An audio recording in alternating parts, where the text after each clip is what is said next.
मैं हूं आपकी टीचर मुबीना बारी और आप देख रहे हैं एफर्ट फॉर सक्सेस।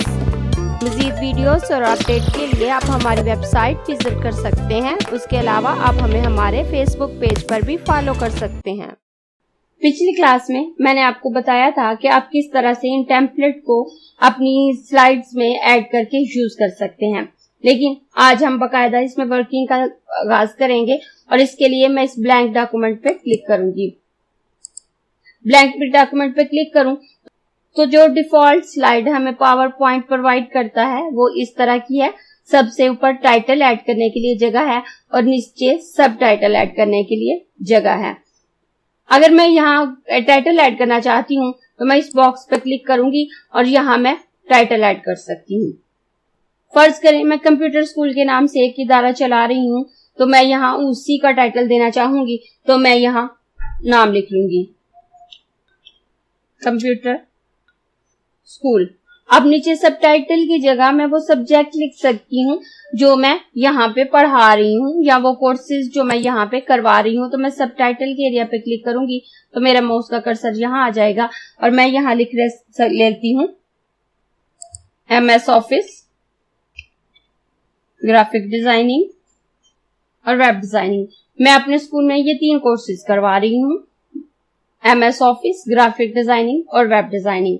और अगर मैं इसमें मजीद स्लाइड ऐड करना चाहूँ तो मैं यहाँ से कर सकती हूँ। मैं अपने इस ऑप्शन पे क्लिक करूँ तो मेरे पास ये 9 डिफरेंट कैटेगरीज दी हुई हैं। इसमें से मुझे जिस कैटेगरी को भी सिलेक्ट करना है वो मैं कर सकती हूँ। इसके साथ हमें गाइड भी किया गया है कि किस तरह के कंटेंट के लिए हमें किस किस्म की स्लाइड जो है वो यूज कर सकते हैं। ये टाइटल स्लाइड है। अगर हमें टाइटल ऐड करना है और नीचे सब टाइटल तो हम कर सकते हैं। टाइटल एंड कंटेंट है, यहाँ टाइटल और कंटेंट लिख सकते हैं। सेक्शन और हेडर है। उसके बाद 2 कंटेंट है कि अगर हम ऊपर हेडर देके नीचे 2 कंटेंट ऐड करना चाहते हैं तो हम ये स्लाइड ऐड कर सकते हैं। अगर हम 2 कंपैरिजन करना चाहते हैं तो हम इस तरह की स्लाइड ऐड कर सकते हैं। टाइटल ओनली, इसमें हम जस्ट टाइटल दे सकते हैं। ये ब्लैंक स्लाइड है। कॉन्टेंट विद कैप्शंस कि यहाँ हम कंटेंट दे सकते हैं और साथ कैप्शंस ऐड कर सकते हैं। पिक्चर विद कैप्शंस, और यहाँ हम पिक्चर्स भी ऐड कर सकते हैं और कैप्शन भी दे सकते हैं। इसमें से अगर हम कोई भी सिलेक्ट करते हैं तो वो ऐड हो जाएगी। अगर मैं इस स्लाइड पे क्लिक करूं तो आप देखें दूसरे नंबर पे हमारे पास ये स्लाइड ऐड हो गई। ये हमारी पहली स्लाइड है और ये हमारी दूसरी स्लाइड है। अब मैं पावर पॉइंट के तमाम ऑप्शन को तरतीब से सिखाना शुरू करूंगी। तो हम सबसे पहले होम मेन्यू से स्टार्ट करेंगे और होम मेन्यू में हमारे पास सबसे पहला ऑप्शन है क्लिपबोर्ड का। क्लिपबोर्ड में हमारे पास 4 ऑप्शन है, कट, कॉपी, पेस्ट और फॉर्मेट पेंटर। कट से आप अपने किसी भी टेक्स्ट को काट कर दूसरी जगह ले जा सकते हैं। कॉपी से वो आपका टेक्स्ट वहां भी मौजूद रहेगा और नई जगह पे भी चला जाएगा। और यही ऑप्शन आप कीबोर्ड से भी यूज कर सकते हैं। और अगर आप कीबोर्ड से ये ऑप्शन यूज करते हैं तो कॉपी करने के लिए Ctrl+C, कट करने के लिए Ctrl+X और पेस्ट करने के लिए Ctrl+V यूज होगा। अब अगर मैं अपनी फर्स्ट स्लाइड पे आती हूँ, मुझे इस कंप्यूटर स्कूल को कॉपी करना है और मैं चाह रही हूँ कि ये टेक्स्ट मेरी इस स्लाइड पे भी हो और नेक्स्ट स्लाइड पे भी आए, तो मैं इसके लिए कॉपी के ऑप्शन पे यूज करूंगी। ये कैंची का निशान कट का है और ये जो छोटी सी नोटबुक सी नजर आ रही है ये कॉपी का निशान है। मैं इस ऑप्शन पे क्लिक करूंगी। क्लिक करने के बाद दूसरे स्लाइड पे आऊंगी और दूसरी स्लाइड पे आकर टाइटल वाली जगह पे अपने माउस का कर्सर रखकर पेस्ट ऑप्शन पे क्लिक करूंगी तो कंप्यूटर स्कूल मेरी दूसरी स्लाइड में भी आ गया। आपको ये साइड पे प्रीव्यू नजर आ रहा है। ये पहली स्लाइड है और ये हमारी दूसरी स्लाइड है और यहाँ ये कंप्यूटर स्कूल लिखा हुआ नजर आ रहा है और मैंने इसे लिखा नहीं बल्कि कॉपी करके लेके आई हूँ। और अगर मैं इसे कट करती तो ये मेरी पहली स्लाइड पे से खत्म हो जाता। जैसे अगर मैं अपनी पहली स्लाइड पे आती हूँ और मैं इस MS वर्ड को सिलेक्ट करती हूँ, सिलेक्ट करके मैं इसको कट करती हूँ। कट करने के बाद मैं अपनी दूसरी स्लाइड पे आती हूँ और इस बॉक्स में आकर पेस्ट ऑप्शन पे क्लिक करती हूँ तो आप देखिए MS वर्ड यहाँ तो आ गया, लेकिन मैं अपनी फर्स्ट स्लाइड पे जाऊं तो वो यहाँ से खत्म हो चुका है।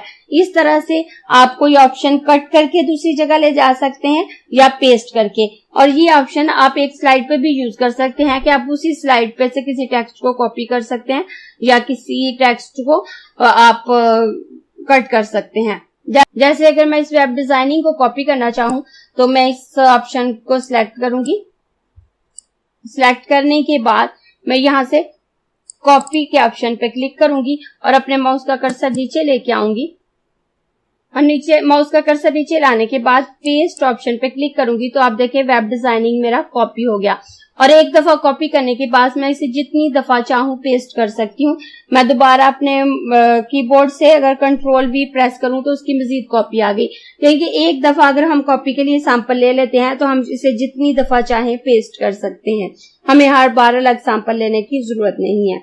अब इसमें एक और ऑप्शन है फॉर्मेट पेंटर, लेकिन फॉर्मेट पेंटर की ऑप्शन हम उस वक्त इस्तेमाल करते हैं जब हमने इस पे कुछ फॉर्मेटिंग अप्लाई की हो, और फॉर्मेटिंग हम अप्लाई करेंगे इस फॉन्ट ऑप्शन से, लेकिन उससे पहले मैं इस ऑप्शन पे बात करूंगी।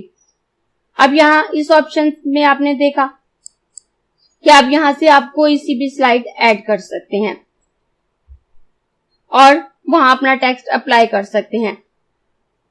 लेकिन अगर मैं इधर आऊं तो ये लेआउट है, लेआउट पे क्लिक करूं तो यहाँ भी वही स्लाइड हमारे पास मौजूद है जो न्यू स्लाइड पे है।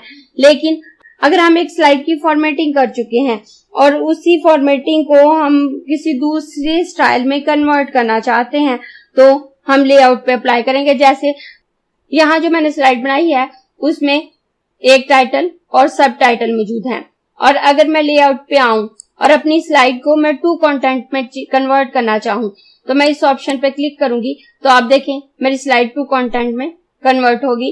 वो तमाम टेक्स्ट एक साइड पे हो गया और मेरे पास एक और बॉक्स आ गया जहां मैं कुछ भी लिख सकती हूँ या इस सारे कंटेंट को कॉपी करके यहाँ पेस्ट कर सकती हूँ। उसके बाद नेक्स्ट ऑप्शन हमारे पास रीसेट है।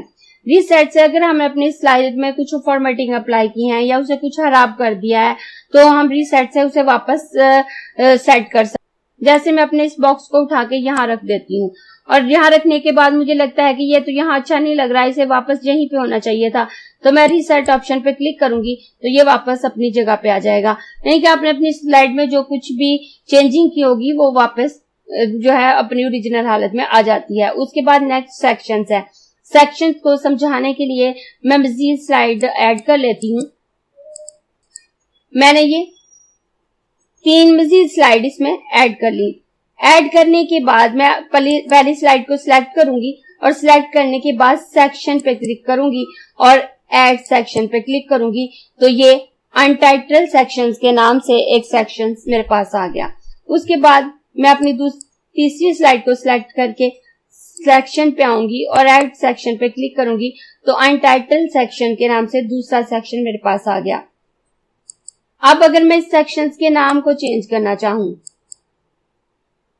तो मैं दोबारा सेक्शंस में आऊंगी और सेक्शंस में आप देखें रीनेम सेक्शन का ऑप्शन है। अगर मैं इस पे क्लिक करूं तो मेरे पास ये डायलॉग बॉक्स आएगा। मैं यहाँ पे अपने सेक्शन का नाम चेंज कर सकती हूँ। जैसे अगर मेरी पहला सेक्शन MS वर्ड से रिलेटेड है तो मैं यहाँ MS वर्ड लिख के रीनेम के ऑप्शन पे क्लिक करूंगी तो आप देखें इस रीनेम होकर MS वर्ड हो गया। यानी इस तरह से अगर हम सेक्शंस बनाना चाहें कि ये स्लाइड माइक्रोसॉफ्ट ऑफिस से रिलेटेड है, ये स्लाइड ग्राफिक डिजाइनिंग से रिलेटेड है और उसी से रिलेटेड हम बात करना चाहें, या ऑफिस की किसी डिफरेंट सेक्शंस के बारे में हम डिफरेंट स्लाइड पे बात करना चाह रहे हैं तो उस तरह से हम इनको सेक्शंस बना सकते हैं और इन सेक्शंस का नाम भी चेंज कर सकते हैं।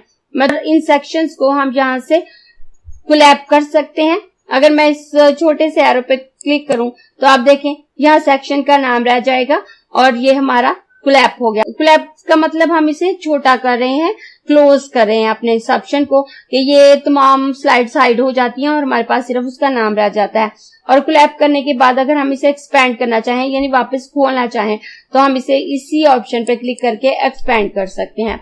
मैं दोबारा अपने सेक्शन पे आऊं तो उसके बाद रिमूव ऑल सेक्शन है कि आप तमाम सेक्शंस को रिमूव करना चाहते हैं या किसी एक सेक्शन को रिमूव करने के लिए रिमूव सेक्शन का ऑप्शन इस्तेमाल कर सकते हैं। उसके बाद कोलैप साल है, इससे तमाम ऑप्शन कोलैप हो जाएंगे। एक्सपेंड आल से तमाम ऑप्शन एक्सपेंड हो जाएंगे। जैसे अगर मैं अपने इस सेक्शन को सिलेक्ट करूं और सिलेक्ट करने के बाद मैं यहाँ पे आऊं और रिमूव सेक्शन के ऑप्शन पे क्लिक करूं तो आप देखें ये सेक्शन हमारा रिमूव हो गया। और उसके बाद अगर हम इस स्लाइड को भी रिमूव करना चाहें, जो एक्स्ट्रा स्लाइड हमने ऐड की हैं, तो हम इस स्लाइड को सिलेक्ट करेंगे और अपने कीबोर्ड से डिलीट बटन प्रेस करेंगे तो वो स्लाइड हमारी डिलीट हो जाएगी।